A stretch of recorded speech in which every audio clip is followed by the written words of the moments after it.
Rechex. My name is Mehdi. I'm with Rechex, and we're welcoming today Antoine Faure, who is the co-founder and CEO of Cobra. Hi, Antoine. Pleasure to have you today. Hi, Mehdi. Thanks for inviting me on this show. Well, a pleasure to have you today, and super cool to be able to kind of like also speak with you about as well about the sales, and we're going to discuss a lot of cool and fun topics today. But before even kicking off, would you like please to tell us who you are, Antoine, and actually what is Cobra? Sure. So I'm Antoine. I'm one of the three co-founders of Cobra, which is a sales compensation software company based in Paris, and we have like a bit more than 40 customers that vary from 20 reps to 200 reps. And the reason we built this company is to help other companies take advantage of sales compensation for better sales performance and retention, because it's a really powerful tool that you can use as a VP of sales. And we want to help companies and reps make good use of it. That's amazing. And so, how long around now for? A bit more than 2 years. Nice, nice, amazing. And so, how many people are you today in the company? Oh, almost 20 people. Yeah, 20. it's been growing crazy like the last few months. Wow. Okay. Cool. And I think you've raised as well, like successfully one of your first round prominent VC, right? Yeah, it was like earlier this year with Briga, which is one of the top European firms in venture capitals, or have offices in London, Paris, and also newly in Barcelona. Okay. Cool. So now let's deep dive into the topic of sales and sales compensation. So you want to organize your sales team. Where do you start, really? When you want to kind of define the sales appraisals, so the salaries as well of your sales team, SDRs, and also senior people. Where do you start, really, as a startup or as a scale up?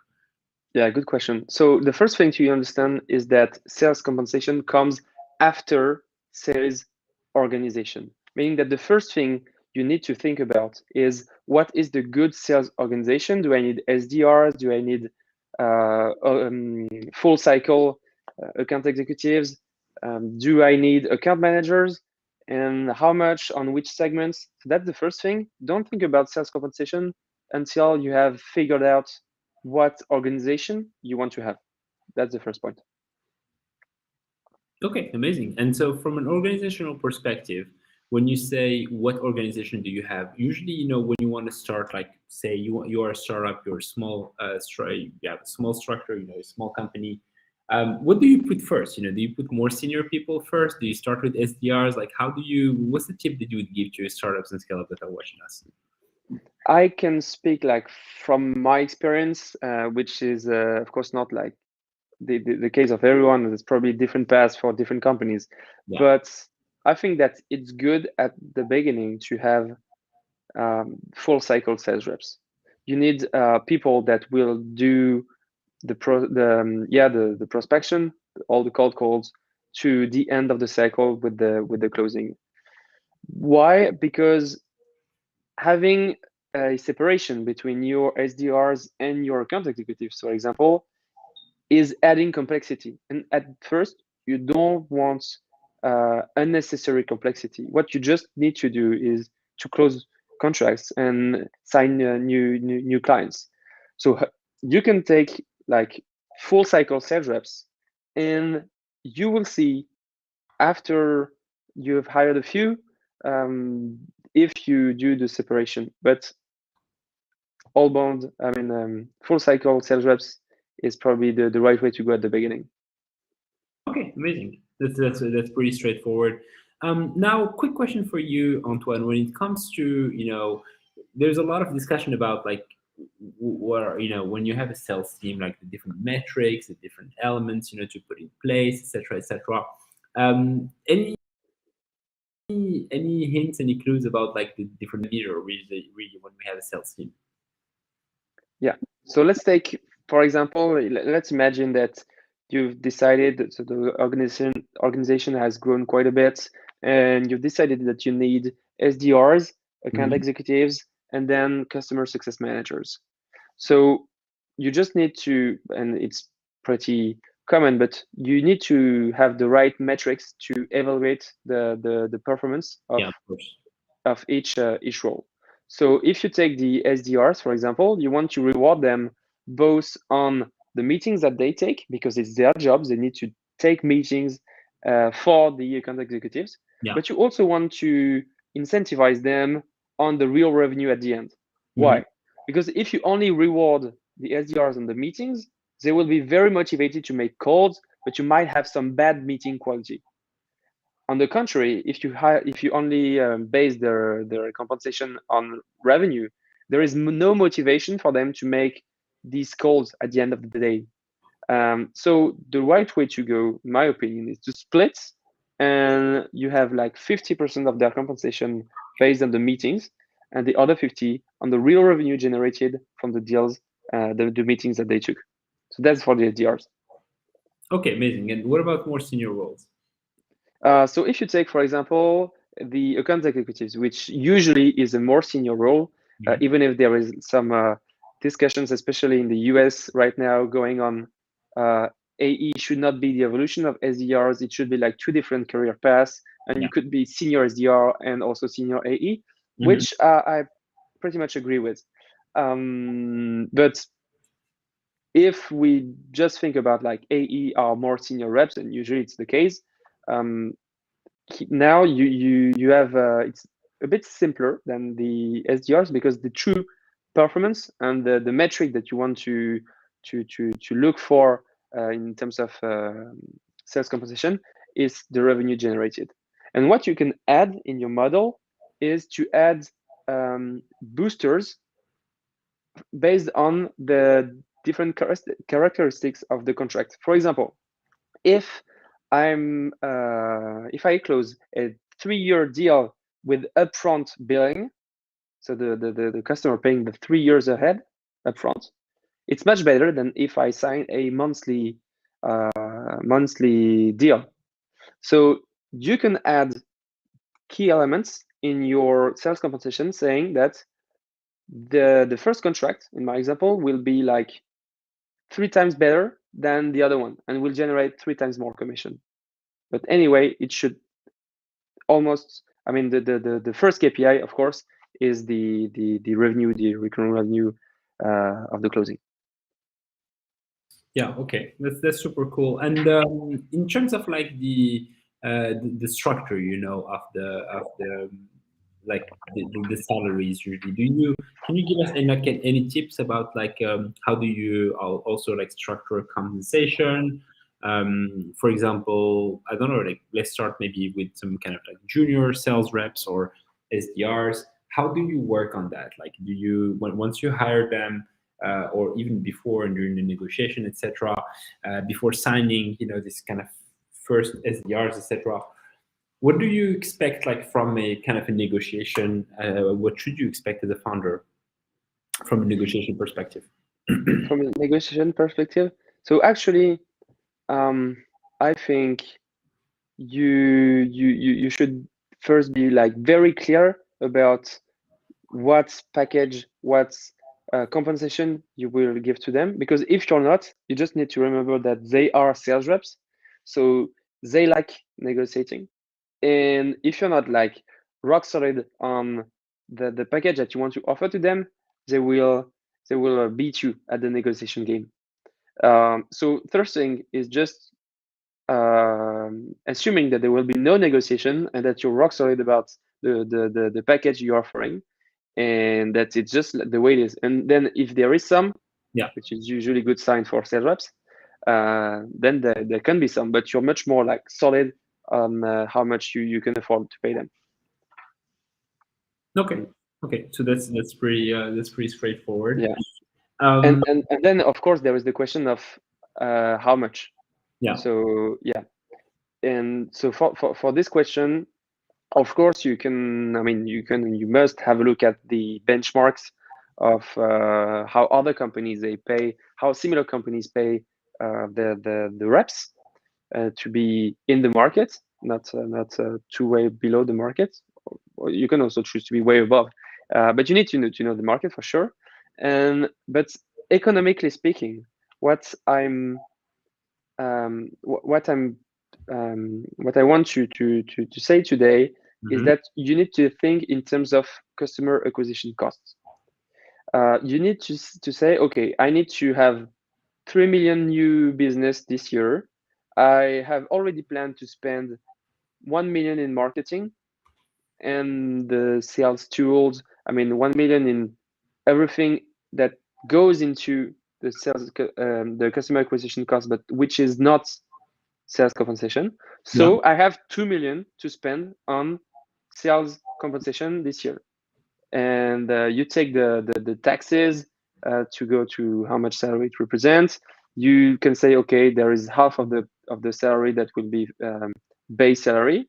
Mm-hmm. So I can have this amount of variable compensation because I need 7 reps. So you then just do the calculation starting from the customer acquisition cost Yeah. to the amount of package that you can afford in order to have like a sustainable growth, because customer acquisition cost, it's metric to assess the how sustainable the growth is. Yeah. Okay. Amazing. And so tell us how Cobra actually as a tool can like help startups and people actually to bring really their A game and to kind of like streamline that kind of process. So the very first problem that we solve at Cobra is that most company, they don't take enough advantage of the sales compensation plan. Why do I say this? Mhm. If we take a tech software company, for example, one of the biggest investments they make is the compensation of their sales force. Okay. So that's one of the biggest spend of the whole company. Mm-hmm. Yet they rely on spreadsheets Mm-hmm. to build, I mean, to calculate the commissions. And it's not the fact that you're in spreadsheets that is not good, because I mean, we will always need spreadsheets for something. But it creates frustration in the sales team because they cannot access in real time how much commissions they earn. Yeah. Why? Because the spreadsheets are only updated at the end of the month, and it doesn't create motivation. On top of that, there is some errors, of course, in the spreadsheets, which create um, frustration from the sales team. It erodes the trust they have in the management. So most companies, they have a wonderful tool, which is the sales compensation plan, but yet they don't use it well because instead of creating motivation, it creates frustration. So what we do at Cobra is that we have a platform where you can set up the different complaints that you have in your company for different teams. We are synchronized with your CRM or other tools such as Salesforce, so that the reps, they have real-time visibility on their compensation. They feel better motivated, and if and at the end of the month, you just go through the validation workflow so that you can have like statements with no errors sent to payroll. And Antoine, how did you come up with the idea as well of Cobra? Because it's very it's a very cool tool, but at the same time, it's something that really kind of like targets a specific pain point, especially for salespeople within companies, etc. How did you get the idea? Yeah, and usually what I'm also asked after this question is why now? I mean, sales compensation exists since probably the Middle Ages, or even before that. So why would there be in 2020 a software made for sales compensation? So basically, the reason that I'm here building this company is that 2 years ago I talked to lots of sales directors, of CEOs, of founders, entrepreneurs, and I was asking questions about what were their pains regarding the sales organization, and I was like stunned to see that this topic was like coming again and again. They were speaking a lot about this. So when you see a problem, you just, I mean, I felt I just needed to resolve it and to build a software to help them better handle this topic. It's just like asking people, finding problems, and fixing things. Okay, yeah, makes sense. Did you, by the way, as part of the funding team, how many people are you guys? So we are like 20 people, a bit, I mean, yeah, 20 people, And with like in every department, there is sales, product guys, customer success, developers, of course. It's pretty well balanced, I think. okay, that's right. But how many co-founders you started the company? How many? Oh yeah, sorry, we are 3 co-founders. Sure, co-founders. Okay, that's Yeah. pretty cool. So what's next then for Cobra? Oh, lots of things, I hope. Probably another fundraising in the not this year, but next year, and more customers, happier customers, uh, because we just do it for them. So hopefully we can launch a few international countries this year, such as the United Kingdom and Germany, to start expanding in Europe, and also more exciting features to empower the reps to like forecast their commissions, and also for the sales ops to help them decide which complaints they should build, stuff like that. That's pretty cool. What we're gonna do now is that we're gonna open the floor to questions. So if anyone wants to ask Antoine any question, please feel free to let us know. And since we are broadcasting on both LinkedIn and YouTube, I'm sorry, and Twitter as well. Feel free. I mean, we might have a question from any platform, so feel free to ask us any questions you have. Antoine will be happy to answer them. Maybe just before everyone gets warmed up a little bit with the questions, I'm going to ask the first one, Antoine.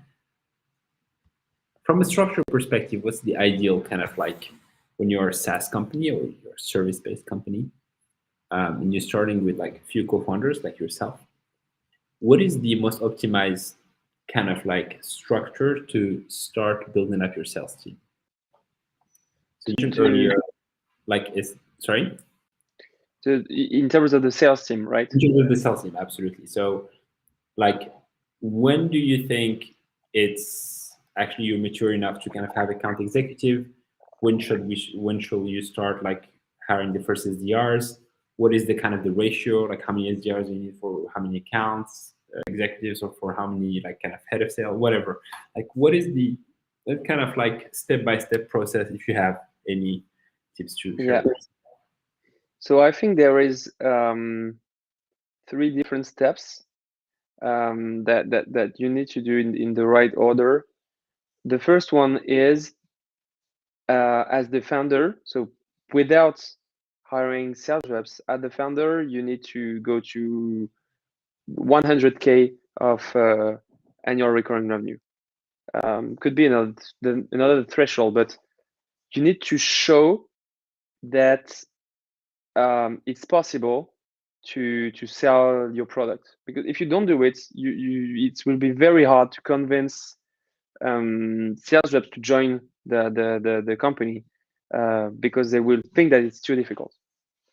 So that's the first stage, first step. Second step, in my opinion, is to hire a few sales reps that you manage by yourself and that reach quota. You need to have 3 sales reps hitting quota. So don't hire only one at the beginning. That's what we did, and it worked out. But usually hire a few, and you need to make them reach quota, because you cannot bring in any head of sales or any revenue leader without having the first signs of repeatability of the sales process. So Yeah. that's step 2. And then step 3 is you can bring in a sales leader and you can start to segment between SDRs and AE. But if you do it too soon, in my opinion, it's taking a lot of risks. Okay. Okay. Yeah, that makes sense. That's super cool. And from now, like kind of um, like more like a kind of a like sales stack. What do you recommend? What's the optimal one? A combination of sales and like outbound stuff, etc. What do you recommend? So I think that the first two tools you really need are CRM and LinkedIn Sales Navigator. So basically, it means that you need to take. We use Salesforce because I was really thinking about the next step, and I didn't want to have a migration from HubSpot to Salesforce at some point because it happens. It just happens. Every company does this and go to Salesforce once they hit like certain size. So Salesforce, LinkedIn Sales Navigator, of course. You need to also have one tool to help you find cell phones, because if you want to make business, you need to have cell phones. And then Cobra. Amazing. And so, which would you recommend to find to the third one for the sales? So what we use is we use Casper, KASPR. It's really like local products, I think, because in the US, ZoomInfo is a great one. In France, Casper works very well, but I know that Lucia works well in the UK. So it really depends on the market and the country you're in. But we use Casper. Okay, cool. Okay, amazing. So this is pretty cool. So now, when it comes to like really the stuff that you need to kind of be aware of when it comes to the cadence as well. From you mentioned the sales repetitivity earlier. From a cadence perspective, what are the stuff that you need to be kind of like be aware of in order to kind of keep and promote that kind of healthy habits of like calling, reaching out, closing, etc., etc.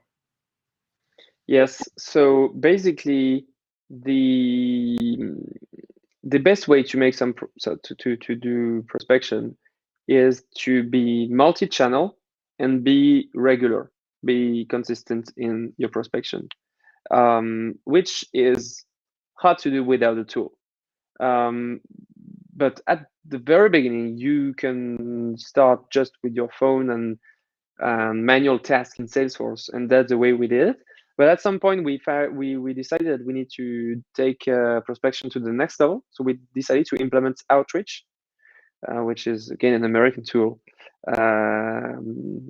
for sales engagement and for like building outbound sequences, multi-channel outbound sequences, and actually it really helps in terms of booking meetings and creating opportunities.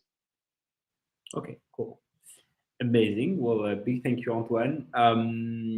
So maybe just to kind of like before concluding, do you mind just like telling us a little bit more about Cobra in a nutshell? What does Cobra do? And then if we want to kind of like, if anyone is interested to kind of like sign up for the company, etc., where to do that?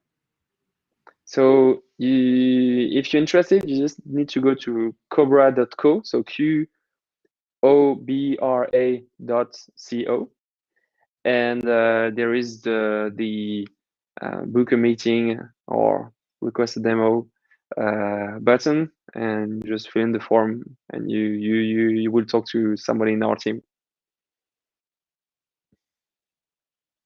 Amazing. Well, that's super cool. Big thank you again, Antoine, for joining us today for this Recheck series. And best of luck to you and to the Cobra team. Thanks a lot. Really appreciate it. Thanks for inviting me, Mehdi. Thank you.